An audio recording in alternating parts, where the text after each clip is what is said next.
Hello students, हम आज आपके साथ आइसोक्वांट वक्र की बात करेंगे, जिसको हम हिंदी में समुत्पाद वक्र कहते हैं। एक्चुअली देखिए, जैसे हमने इंडिफरेंस कर्व्स किए थे उसी प्रकार से ये समुत्पाद वक्र हैं। इंडिफरेंस कर्व में आपको याद होगा तटस्थता वक्रों में कि दो वस्तुओं के ऐसे संयोगों को दर्शाता है जो कि समान संतुष्टि के द्योतक हैं। अब उसी प्रकार से हम समुत्पाद वक्र दो साधनों के ऐसे संयोगों को दर्शाता है जो कि समान उत्पत्ति के सूचक हैं। ठीक है,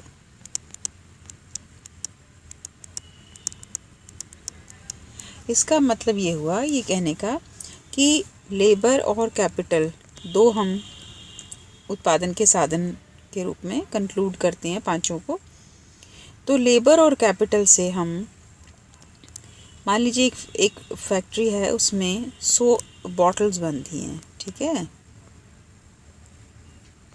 100 बॉटल्स बनाती है वो फैक्ट्री। तो लेबर और कैपिटल के डिफरेंट संयोग हो सकते हैं, है ना। 1 labour, 2 labour, 3 labour, 4 labour, 5, right. और कैपिटल हो सकती है, जैसे हम 50 कैपिटल, 40 कैपिटल, फिर 32 कैपिटल, फिर हो सकती है 40,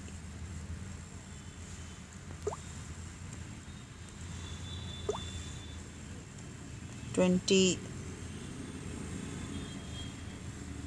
कैपिटल, फिर हम 26 कैपिटल, है ना। इस प्रकार से हम ये दिखा सकते हैं कि हर बार विभिन्न संयोगों को इस्तेमाल किया गया है ना।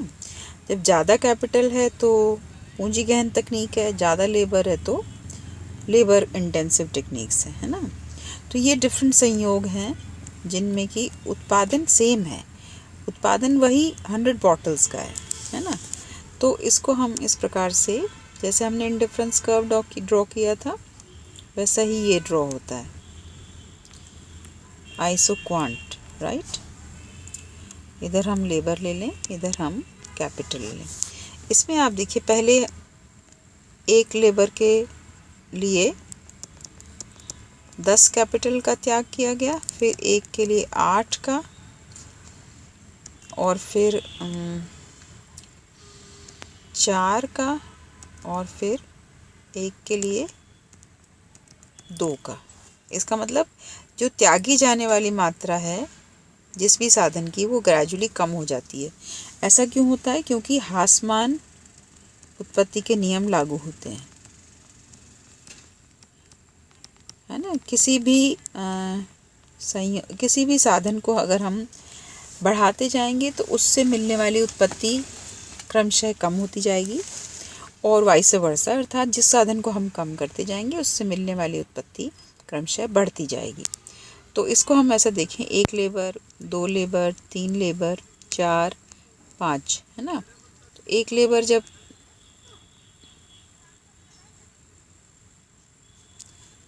तो इतना कैपिटल, है ना।